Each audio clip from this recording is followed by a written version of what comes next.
इसको बढ़ाने के लिए आपसी तालमेल, सामंजस्य, विचार विमर्श और सहयोग की ज़रूरत है ना। तो उसके लिए हमें जो लगता है आप लोगों को कि हमारे लायक जो भी चीज़ें हैं मैं करने को तैयार हूं। आप हमें सलाह दीजिए। हम ही नहीं, हमारे से बहुत सारे लोग हैं, डॉक्टर टी.सी. राव बैठे हैं, ऐसे बहुत सारे लोग यहाँ पे हैं जो कि समाज को, अपने लोगों को हेल्प कर सकता है। तो मैं आप लोगों से ये बात आप लोगों के ऊपर ही छोड़ता हूँ कि आप लोग हमें बताएं कि हमें क्या करना है। समय का अभाव है, थोड़ा सा मैं डॉक्टर टी.सी. राव साहब से अनुरोध करूँगा कि डॉक्टर टी.सी. राव साहब जिन्होंने समाज में एक बहुत बड़ा भूमिका निभाया है, इन्होंने जवान की लाइफ को भी देखा है, अफसर की लाइफ को भी देखा है, और सबसे बड़ी बात यह है इन्होंने बहुत बड़ा समाज सेवी की लाइफ को देखा है। तो ये अपने विचार व्यक्त करें कि कैसे समाज को मजबूत किया जा सकता है, कैसे ये वेटरन्स को एकजुट किया जा सकता है, कैसे आपसी तालमेल को बढ़ाया जा सकता है। Doctor TC. राव साहब। सबसे पहले 2 नारे लगाएंगे हम, जो भी लगाते आए हैं, और जिसकी आज ज़रूरत है, जिसका आज मेन एम इस मीटिंग रखने का वही है। सबसे पहले सैनिक एकता जिंदाबाद, 3 बार ये लगाएंगे। उसके बाद हम लगाएंगे साडा हक इत्थे रख। साडा हक, मैं बोलूँगा साडा हक, आप बोलेंगे इत्थे रख। 3 बार ये, 3 बार वो। सैनिक एकता जिंदाबाद, सैनिक एकता जिंदाबाद, सैनिक एकता जिंदाबाद, साडा हक इत्थे रहो, साडा हक इत्थे रहो, साडा हक इत्थे रहो। Thank you.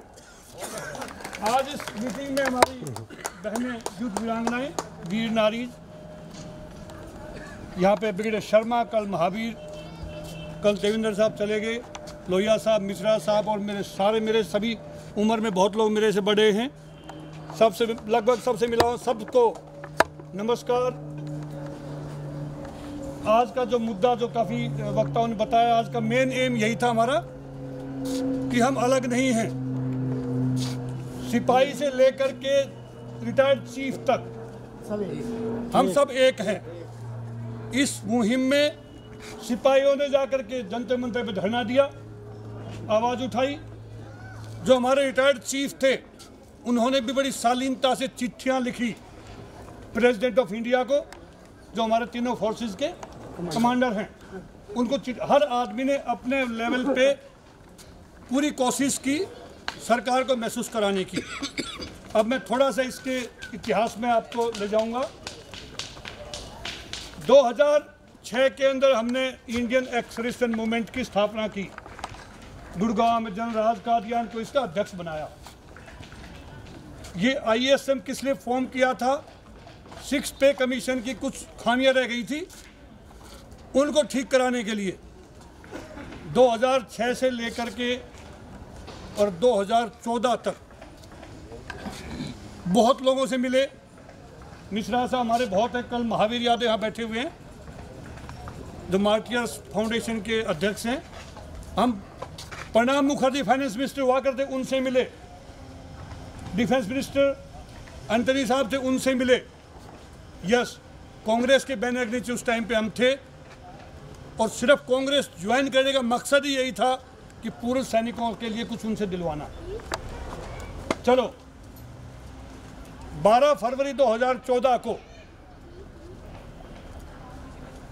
कांग्रेस पार्टी ने हमें बुलाया कि भी आप अपने जो हमने वो बनाना, अपनी जो मेमोरेंडम बनाना है पार्टी का, उसमें पूर्व सैनिकों के लिए पॉइंट ऐड करने हैं। हमने चुनाव नज़दीक थे, चुनाव के लिए जो अपना घोषणा पत्र था उसके लिए बुलाया। भवर जितेंद्र सिंह जो हमारे मिनिस्टर ऑफ स्टेट थे डिफेंस के, राहुल गांधी के नाम पे बुलाया गया हमें। राहुल गांधी जी नहीं आए, उन्होंने अपने रक्षा राज्य मंत्री को भेजा। जवाहर भवन के अंदर ब्रिगेडियर KP सिंह देव को नाम सुना होगा, जो हमारे पहले, और 1 रैंक 1 पेंशन का अगर सरकार में किसी ने समर्थन किया आज तक, तो उन्होंने किया 80s के अंदर। उन्होंने इस मुद्दे को श्रीमती इंदिरा गांधी के सामने रखा था। कर्नल इंद्रजीत सिंह का नाम सुना होगा, सरदार जी जो अभी जंतर मंतर पर अभी आते हैं, उनकी उम्र कितनी हो रखी, 90 साल हो रखी है, वो भी थे। उन्होंने हमसे पॉइंट मांगे। मैंने एक ही बात कही, मिश्रा साहब विटनेस है मेरे, जनरल सतबीर सिंह ने मुझे एक पॉइंट दिया था। जनरल सतबीर सिंह जानते होंगे आप, इंडियन एक्सप्रेशन मूवमेंट के जो सूत्रधार हैं।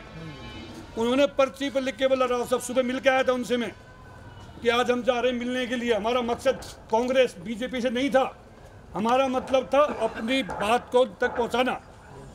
उन्होंने कागज पे लिख के बस 4 उसके फोल्ड करके मेरे हाथ पकड़ा दिया, बोला राव साहब सिर्फ एक ये पॉइंट कर दे कांग्रेस, और उनको कुछ करने की जरूरत नहीं। मैंने वही पॉइंट जाके बोला, मैंने अपना पेपर नहीं दिया उनको, बड़ा वाला पूरे पॉइंट लिख के ले गया था। बहुत पॉइंट थे जिनका कोई ज़्यादा रिलेवेंस नहीं था। मैंने बोला सर अभी घोषणा पत्र में इंक्लूड करने से कोई फायदा नहीं, बहुत बार ऐड हो चुका है ये, अभी तो घोषणा करने की समय है, आप इसको घोषणा कर दो। घोषणा करते ही आपको जो पूर्व सैनिक है सारे आपके साथ जुड़ जाएंगे। और जितेंद्र सिंह बोला मेरे बस की बात नहीं है राव साहब, ये तो आप राहुल गांधी से मिलो, वो कर सकते हैं।